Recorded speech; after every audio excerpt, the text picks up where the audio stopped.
A culpa pela pandemia de coronavírus no mundo tem nome e sobrenome. É do Partido Comunista Chinês. E se você ainda tem alguma dúvida a esse respeito, precisa chegar até o final desse vídeo. Não, a China não criou o novo coronavírus em laboratório. Esqueça as teorias da conspiração. O novo coronavírus é uma tragédia anunciada. E para entender exatamente como isso aconteceu, é preciso primeiro visualizar essa história em ordem cronológica, numa linha do tempo.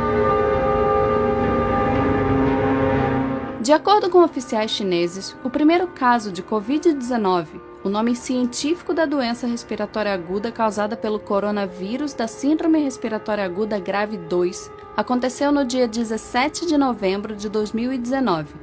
E o primeiro indivíduo a testar positivo para a doença apresentava sintomas no dia 8 de dezembro de 2019. A falta de condições sanitárias de um mercado de animais silvestres em Wuhan, prática comum num país que não oferece segurança alimentar, foi fundamental para o surto. Só depois do novo coronavírus dar as caras, tardiamente, o próprio governo chinês prometeu acabar com a prática. A contaminação era previsível. Um artigo publicado em 2007 por médicos de Hong Kong já alertava que havia reservatório de coronavírus em morcegos e que o hábito do sul da China de comer mamíferos exóticos era uma bomba relógio. Mas não se engane, essa bomba não se resume à vigilância sanitária. A China é uma ditadura sem liberdade de expressão, de imprensa, política e religiosa, com oposicionistas e ativistas de direitos humanos reiteradamente presos, torturados e condenados a campos de trabalho forçado. Nada disso é opinião, ideologia ou ponto de vista.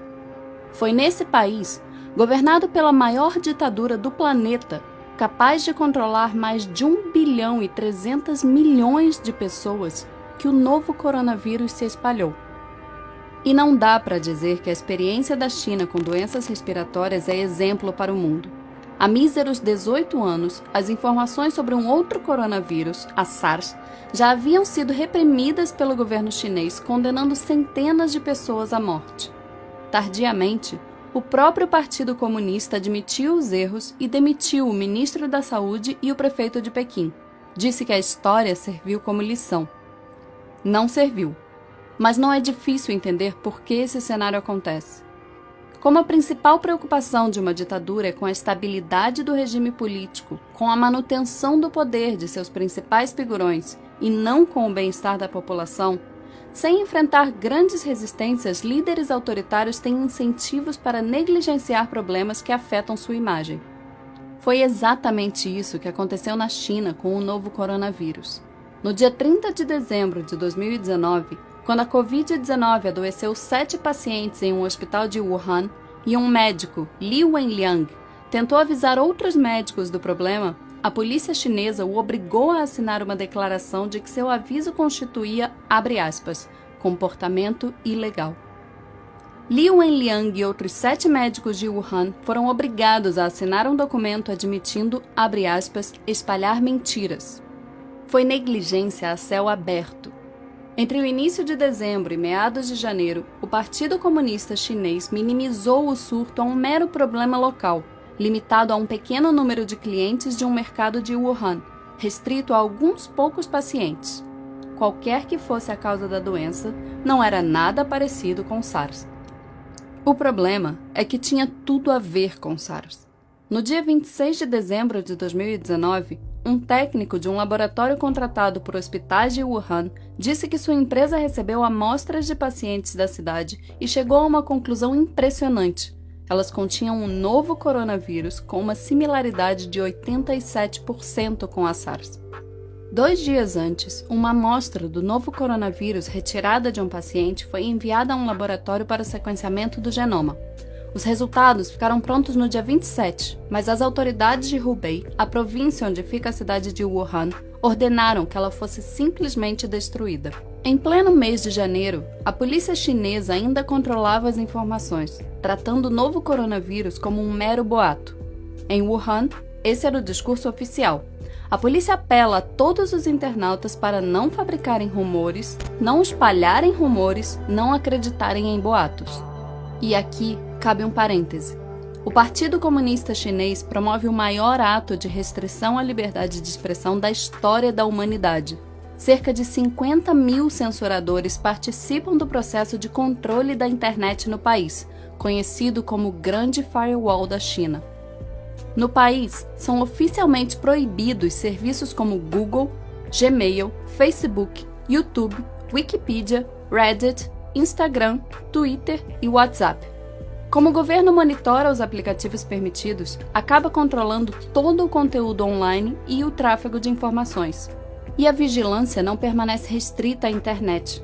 O Partido Comunista Chinês também controla todas as principais redações de jornal do país. Segundo a Reporters Without Borders, em 180 países listados, a China é o 177º em liberdade de imprensa. Não há acesso no país à BBC, New York Times, The Guardian, Wall Street Journal, Reuters, Time ou NBC. Controlando a internet e os veículos de imprensa, o Partido Comunista Chinês não teve qualquer dificuldade em atrapalhar o fluxo de informações da população sobre o coronavírus, colaborando ativamente para que o surto se transformasse numa pandemia. Li Wenliang, um médico whistleblower citado há alguns minutos nesse vídeo, só foi liberado da prisão no dia 3 de janeiro de 2020, depois que assinou um documento assumindo a prática de atos ilegais. Li contou à CNN que sua família se preocuparia se ele perdesse a liberdade. Como consequência da exposição ao vírus, isolado no trato de seus pacientes, Li acabou contraindo o novo coronavírus e falecendo aos 34 anos. Outro médico, Wang Guangbao, admitiu mais tarde que a especulação sobre um vírus semelhante a SARS era forte nos círculos médicos no início de janeiro desse ano, mas que as detenções dissuadiram muitos, inclusive ele próprio, de falar abertamente a respeito. E a comunidade médica não foi a única classe acossada pelo Partido Comunista. A imprensa independente, escassa no país, também sofreu represálias. Em fevereiro, 2 jornalistas chineses, Fang Bin e Shen Qiuxi, desapareceram depois de trabalharem na cobertura do coronavírus em Wuhan e denunciarem as supressões de informações e as ameaças do governo. Qiuxi entrou no topo da lista da One Free Press Coalition. A China só declarou emergência no longínquo dia 20 de janeiro. Quando Wuhan foi isolada 3 dias depois, já era tarde.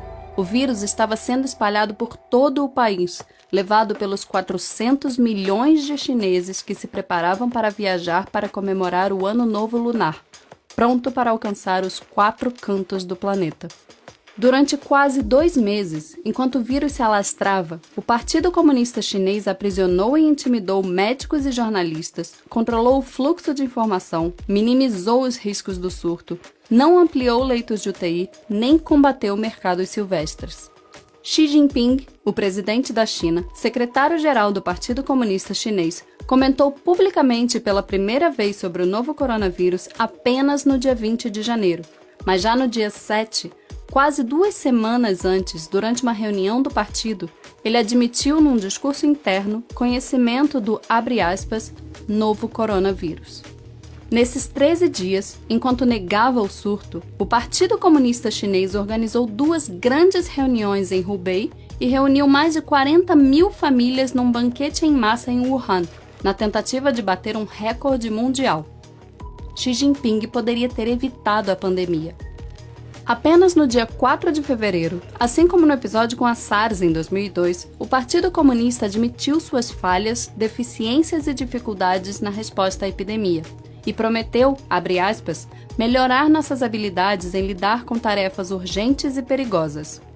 Mas mesmo 2 meses depois do surto começar, depois da Organização Mundial de Saúde pedir repetidamente às autoridades chinesas dados sobre as condições clínicas dos médicos e enfermeiros de Wuhan, o governo chinês ainda tinha dificuldade em ser transparente com a comunidade internacional. Repetindo as trapalhadas do Politburo soviético no acidente nuclear de Chernobyl em 1986, o Partido Comunista Chinês é indiscutivelmente o grande responsável por negligenciar um surto em tão local, reiteradamente ignorado pelas autoridades, transformando o novo coronavírus numa pandemia global. Reprisando os erros da SARS em 2002, a ditadura chinesa deixou o mundo novamente à mercê de seus caprichos, pagando por suas irresponsabilidades, sem nenhuma garantia de que tenha condições de combater exemplarmente novos surtos nos próximos anos, capazes de dizimar populações inteiras.